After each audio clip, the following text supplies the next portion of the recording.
નમસ્કાર, હું કાનન માંકડ. મિત્રો, આજે આપણે વાત કરીશું પાચનને સુધારવાના 3 ઉપયોગી આસનો તેમજ કેટલીક ઇમ્પોર્ટન્ટ ટિપ્સ વિશે. તો ચલો વિડિયો તરફ આગળ વધીએ. સૌપ્રથમ કરીએ પવન મુક્તાસન, જે ક્યારેય પણ પાચનને લગતી તકલીફ હોય ત્યારે તમે કરી શકો છો, અથવા પાચનને લગતી તકલીફ ન થાય તેના માટે પણ નિયમિત અભ્યાસ કરી શકો છો. અને આ એવી રીતે કરશું કે જેને કમરનો દુખાવો હોય તે લોકો પણ ઇઝીલી કરી શકે છે. કઈ રીતે કરવાનું છે? તમે આવી રીતે પલંગ પર અથવા જમીન પર પીઠ ના બળે છતાં સૂઈ જવાનું છે.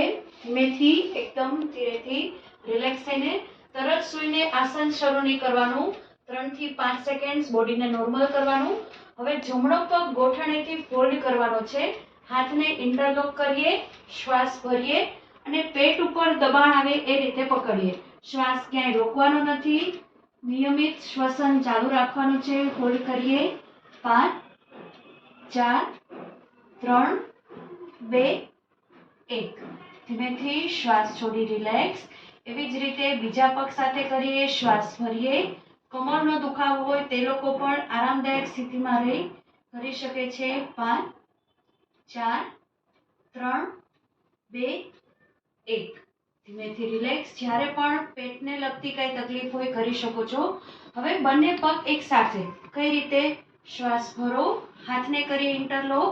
હવે જેનાથી હાથ નથી પકડાતા તો આ રીતે કરવાનું. જેનાથી પકડાઈ જાય છે તો આ રીતે પેટ ઉપર દબાણ લાવવાનું અને હોલ્ડ કરવાનું. 5, 4, 3, 2, 1. ધીમે. હવે કરીએ વજ્રાસન. આ એકમાત્ર આસન છે જે આપણે જમ્યા પછી તરત કરી શકીએ છીએ અને રોજ કરવું પણ જોઈએ. કઈ રીતે કરવાનું છે? ધીરેથી એક પછી એક બંને પગ વાળીએ. જેને પગ નથી વળી શકતા એનો પણ હું ઉપાય બતાવીશ. હવે કઈ રીતે? થોડું પોસ્ચર ઉપર પણ ધ્યાન આપીએ. એકલા પગ ઉપર નહીં, આ રીતે નહીં બેસવાનું, તો શ્વાસોશ્વાસ સરસ નહીં કરી શકીએ. થોડું પગમાં તકલીફ પડે, ઓશિકું આગળ કે પાછળ રાખી શકો છો. પીઠ, કમર, ગરદન સીધી, ખભા પાછળ. અને દરેક વખતે તમે દરેક ભોજન લ્યો, નાસ્તા પછી પણ બેસી શકો છો, પણ ખાસ ભૂલ્યા વગર તમે તરત જ જમીને બંને વખતે બેસવાનું છે. સાથળ પર હાથ રાખીએ. થોડા લાંબા ઊંડા શ્વાસ ભરીએ. અત્યારે 5 કાઉન્ટિંગ કરીએ. ધીમેથી. 5, 4, 3, 2, 1. હવે જેને વજ્રાસન નથી થતું, ગોઠણ દુખે છે, નીચે નથી બેસાતું કે કંઈ પણ તકલીફ છે, તો તે લોકો માટે રામબાણ ઈલાજ છે વાયુ મુદ્રા. કઈ રીતે કરવામાં આવે છે? હાથ સીધો, પહેલી આંગળી વાયુ તત્વ છે અંગૂઠાના મૂળમાં, પહેલી આંગળી અંગૂઠાના મૂળમાં રાખી અને આ રીતે. હવે તમે જમ્યા છો, તરત જ આ પોઝમાં પલોઠી વાળીને સિમ્પલ વાતો કરો છો, સોફામાં કોઈ પણ રીતે બેસી અને તમારે 5 થી 10 મિનિટ આ મુદ્રામાં બેસશો. તમારું પેટ ધીરે ધીરે હલકું થશે. તમારું પાચન છે સરસ દિશામાં આગળ વધી રહ્યું છે એવું ફીલ થશે. હવે ઘણા લોકોને થશે અમારાથી આંગળી નથી વળતી. કોઈ પણ કારણોસર તમારે તકલીફ હોય તો આવા કોઈ એક્યુપ્રેશરના સાધનો જો તમારા ઘરે હોય તો આપણા પગના તળિયામાં, હથેળીમાં આપણું આખું શરીર છે, તો તમે બેસીને હાથમાં આ રીતે પણ કરી શકો છો, પગના તળિયામાં પણ મસાજ કરી શકો છો. તમારી પાસે બધા ઉપાય છે. આપણી જો દાનત હશે તો આપણું પાચન છે એ સુધરશે. આસન છે બાલાસન, શશક આસન. ખાસ કરીને તમે જ્યારે અભ્યાસ કરશો ખ્યાલ આવશે કે આપણું આગળની તરફ આપણે ઝૂકીએ છીએ એટલે બ્લડ સર્ક્યુલેશન માથા તરફ જાય છે, સ્ટ્રેસ લેવલ ઘટે છે.